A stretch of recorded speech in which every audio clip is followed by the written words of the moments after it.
Star Wars 7x7, episode 2496. Happy May the 4th, by the way. And today is going to be the last day of at least this trip down memory lane. And in this particular trip, we've been talking about interviews that happened at Celebration Anaheim in 2015. I'm thrilled to share with you the interview I did with Chris Taylor, author of How Star Wars Conquered the Universe. Punch it.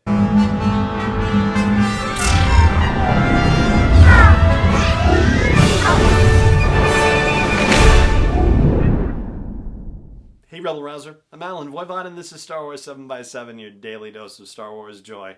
And thank you so much for joining me for it. So, it is May the 4th and I'm sure there are going to be a bunch of reveals today or some new things happening. Also today is when the Bad Batch drops, which is very exciting and we'll be talking about that, I'm sure, later this week. But for today, we are going to take that last trip down memory lane, as I mentioned at the top of the show, and revisit an interview I did back in April of 2015 at Celebration Anaheim with Chris Taylor. Chris had been on a panel at the time, and funnily enough, he posed a trivia question to the crowd, and I managed to get it right, and my prize for getting it right was a copy of How Star Wars Conquered the Universe, which was super thrilling. And it was even more thrilling that afterward he agreed to an interview. And Chris, if you're not familiar with him, is a senior editor at Mashable. And so, yeah, I mean, this was another big deal interview for me because, you know, in addition to coming off the headiness of winning a trivia thing and winning a book, I also got to interview the author of the book too, which was very cool. This has been really fun and amazing. I'm so grateful that you have continued to check out these interviews with me. Just, you know, to refresh or revisit this particular point, but I had never been to a celebration in my life prior to going to Celebration Anaheim in 2015. So, you know, it was overwhelming and I was a brand new podcaster and, you know, I had, you know, done speaking engagements and I'd done interviews. So, you know, that stuff wasn't necessarily alien to me, but it was still such a brand new experience for me and everyone was so welcoming and excited and just thrilled to be there, thrilled to talk about Star Wars, and so generous with their time and their insights, and that includes Chris Taylor as well. So without further ado, this is the last interview I'm sharing with you from Celebration Anaheim in 2015. This is Chris Taylor, who is the author of How Star Wars Conquered the Universe. Why Star Wars is a huge question. I mean, for everyone it goes back to the first time they experienced it, usually in their childhood. For me, that was the early 1980s, late 1970s. You know, probably what came first, and I've mentioned this a lot, is the back of a cereal box, where they, you know, you had to rub on the figures of C-3PO and R2-D2 in this corridor of a spaceship, and you know, the stormtroopers were blasting away behind them, and basically told the story of the movie. And, you know, it was full of spoilers before it had even come out in the UK. But I was fascinated by that. Didn't even think of seeing the movie. You know, saw posters up in my classroom. I was about 5 years old at the time. Oh. And, you know, and then started playing with the figures, and I got the comic books, and I even got the comic book for The Empire Strikes Back. Didn't go to see that either. Really? So I really had this experience of Star Wars from all of its attendant media, and didn't see the movie itself until 1982, which is when it came on British TV. And of course, then I wore my VHS tape down, watching Right. it about 50 times. So I've always been fascinated not just with Star Wars itself, but with the way that it is this transmedia franchise, and always has been. And the more you dig into that, the more you discover that is. You know, that the comic books and the novel both came out before the original movie. So it was kind of designed that way. You know, the figures may not have come. You know, you may have had the early bird special, and the action figures may have, you know, come after the movie. But certainly, you know, toys and merchandising were in George Lucas's mind when he was writing it. He said it followed from the general idea that it was this, you know, toy-based franchise when we didn't really have such things in the movies. So that's why Star Wars for me. Now, why the book specifically? It all grew out of the fact that we had a features writer at Mashable who had never seen Star Wars, and we were just as shocked by this as all right-thinking people should be. So we decided to, make her watch it. We'll sit her down, we'll live tweet the whole thing. She will live tweet her reactions. And it was fascinating because it was sort of like she'd seen it before. She recognized the style of it. She understood that whole used universe concept.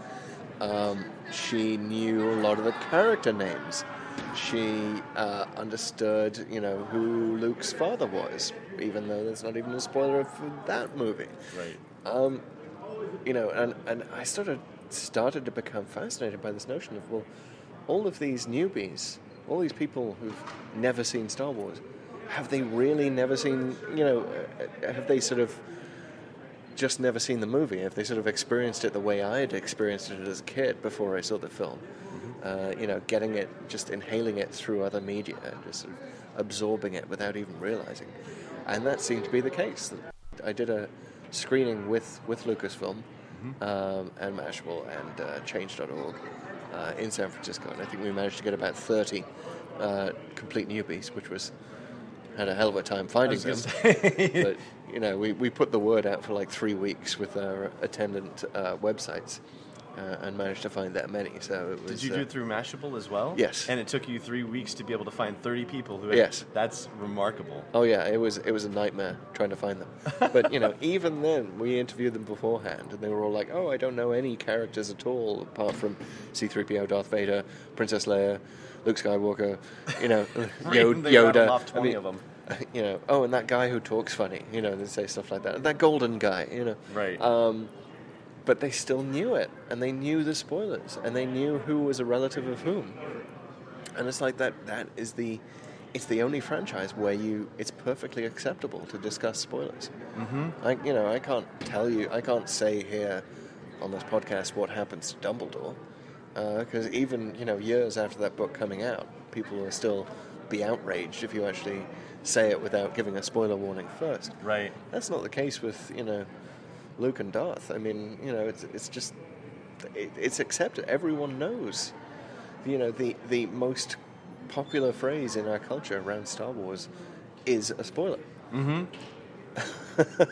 Which is just amazing to me. So that sort of started me down the road of looking at how has it affected our culture. Can you find anyone who hasn't really been affected by it?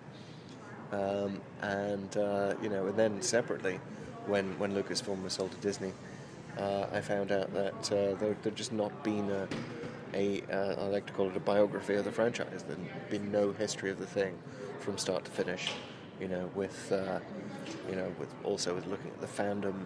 So there was really an opening for this kind of book, and that's when I really got into it, and I sort of never escaped its orbit.